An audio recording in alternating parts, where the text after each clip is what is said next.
Hello दोस्तों, आप सभी कैसे हैं। आशा करता हूं आप सभी अच्छे होंगे। आप सभी का स्वागत है आपके अपने YouTube channel SSC exam pro में, जो भारत को महंगे कोचिंग के फीस से मुक्त कराने के उद्देश्य से बनाया गया है। आज की इस वीडियो में हम हड़प्पा या सिंधु सभ्यता से रिलेटेड इम्पोर्टेंट प्रश्नों को देखेंगे। यह पार्ट 3 है। अगर आप 1 से लेकर 2 तक का पार्ट देखना चाहते हैं तो चैनल में एक प्लेलिस्ट बना हुआ है जिसका नाम है जीके मैराथन। आप वहाँ से जाके इसे देख सकते हैं। तो चलिए शुरू करते हैं। पार्ट 3 का पहला प्रश्न। तो यहाँ पे 34 नंबर दिया हुआ है। इसके लिए आप कंफ्यूज नहीं होइएगा, क्योंकि पार्ट 2 तक 33 प्रश्न कवर किए गए थे। पार्ट 3 में 34वां प्रश्न से शुरू हो रहा है।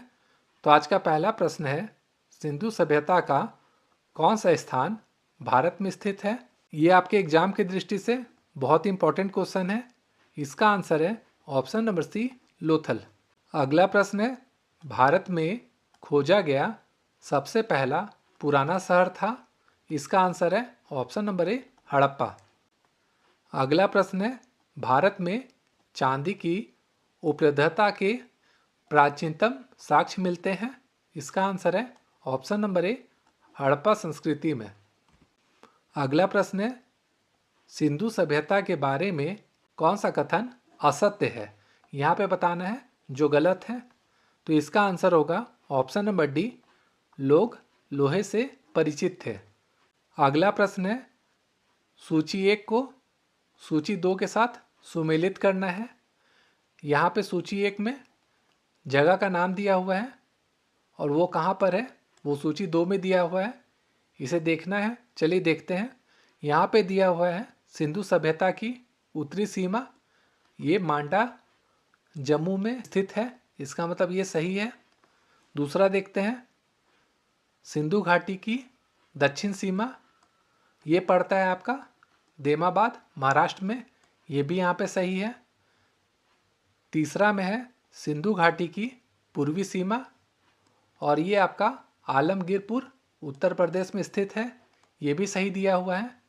और डी में दिया हुआ है सिंधु सभ्यता की पश्चिमी सीमा, ये आपका बलूचिस्तान में पड़ता है। ये भी सही दिया हुआ है।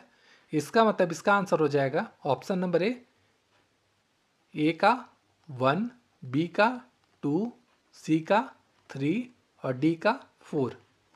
अगला प्रश्न है, ये काफ़ी इंपॉर्टेंट प्रश्न है। प्रश्न है, मांडा किस नदी के किनारे स्थित था। तो इसका आंसर है ऑप्शन नंबर ए, चेनाब। अगला प्रश्न है, हड़प्पा कालीन स्थल रोपड़ या पंजाब किस नदी के किनारे स्थित था। तो इसका आंसर है ऑप्शन नंबर बी, सतलज। अगला प्रश्न जो है ये बीपीएससी में भी पूछा गया है, एसएससी में भी पूछा गया है और रेलवे में भी पूछा गया है। ये प्रश्न कहता है, हड़प्पा में एक उन्नत जल प्रबंधन प्रणाली का पता चलता है। ये कहाँ से पता चलता है वो हमें बताना है। इसका आंसर है ऑप्शन नंबर ए, धोलापीदा। अगला प्रश्न है, हड़प्पा के मिट्टी के बर्तनों पर सामान्यतः किस रंग का उपयोग हुआ है। तो इसका आंसर है ऑप्शन नंबर ए, लाल।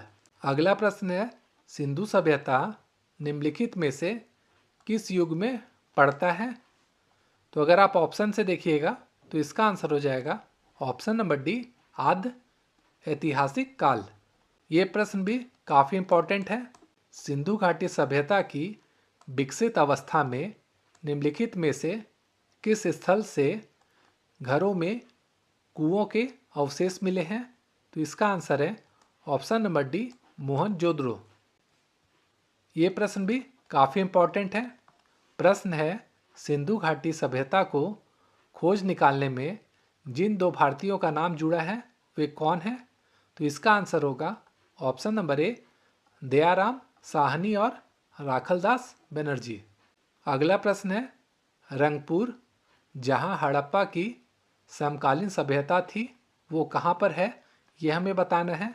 इसका आंसर है ऑप्शन नंबर सी, सौराष्ट्र। अगला प्रश्न है, हड़प्पा एवं मोहनजोदड़ो की पुरातात्विक खुदाई के प्रभारी थे। ये काफ़ी इंपॉर्टेंट है, हमेशा एग्जाम में पूछा जाता है। इसका आंसर होगा option number B, sir John Marshall. अगला प्रश्न ये भी काफ़ी इंपॉर्टेंट है। सिंधु घाटी के लोग विश्वास करते थे, तो इसका आंसर होगा ऑप्शन नंबर डी, मातृशक्ति में। अगला प्रश्न है, निम्नलिखित में कौन सा सिंधु स्थल समुद्री तट पर स्थित नहीं था? जो नहीं था वो हमें बताना है, तो इसका आंसर होगा ऑप्शन नंबर डी, कोट दीजी। अगला प्रश्न है, निम्नलिखित में से कौन मोहनजोदड़ो की सबसे बड़ी इमारत मानी जाती है? तो इसका आंसर है ऑप्शन नंबर ए, विशाल स्नानागार।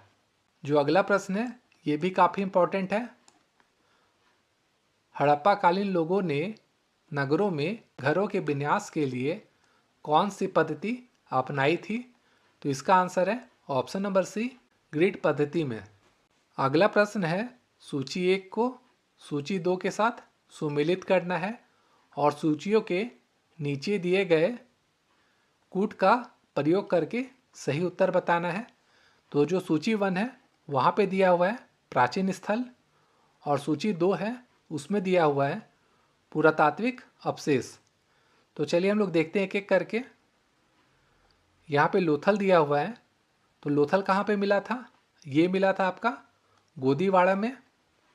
काली बंगला जो है ये मिला था जुता हुआ खेत, यहाँ से मिला था। धोलाविदा जो है वहाँ पे मिला था हड़प्पाई लिपि के बड़े आकार के 10 चित्र वाला एक शिलालेख।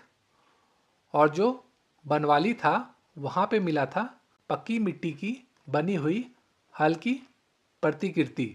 तो इसका मतलब इसका आंसर हो जाएगा ऑप्शन नंबर बी। अब अगला प्रश्न जो है उसमें पूछा गया है, हड़प्पा वासी किस वस्तु से परिचित नहीं थे? जिससे परिचित नहीं थे वो बताना है। तो इसका आंसर है ऑप्शन नंबर सी, लोहा। ये प्रश्न भी काफ़ी इंपॉर्टेंट है। प्रश्न है, निम्नलिखित में से किस हड़प्पा कालीन स्थल से युगल समाधान का साक्ष्य मिला है? तो इसका आंसर है ऑप्शन नंबर ए, लोथल। तो दोस्तों यह था पार्ट 3। इसका लास्ट पार्ट जो 4 है वो अगले वीडियो में आएगा। तो चैनल को लाइक, शेयर और सब्सक्राइब जरूर करें। Thank you.